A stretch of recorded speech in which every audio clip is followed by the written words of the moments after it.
What's going on, guys? I've got a trail rated 2016 Wrangler here, and I'm going to use it to point out to you how to get to some of the bulbs. So I'll start with the easier ones. This one here, side marker bulb.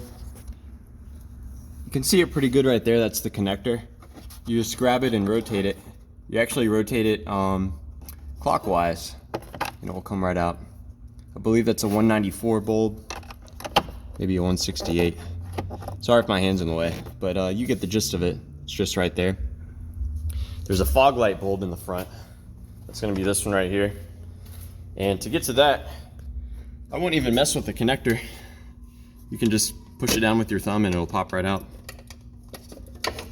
Let's see, is that a fog light? No, that's a turn signal bulb, my bad. Turn signal parking light bulb right there. And make sure you don't lose that washer. And get it back up in there.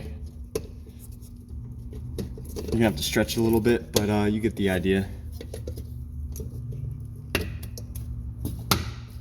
There we go. Now the headlight bulbs, it's gonna be a little tricky, I'm not gonna lie to you. This one is right here, underneath the horn.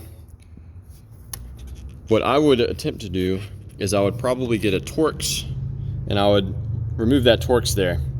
And with the horn out of the way, you can get your hand on there pretty good to rotate that and pull it outward. It's a dual filament bulb. That's probably what I would do. I would get at it through there.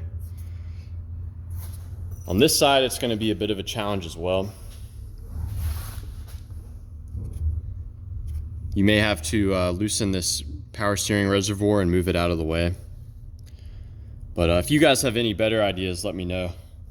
I would certainly like to know if there's an easier way to get to those bulbs. But yeah, that's about it. Let me know if you guys have any questions.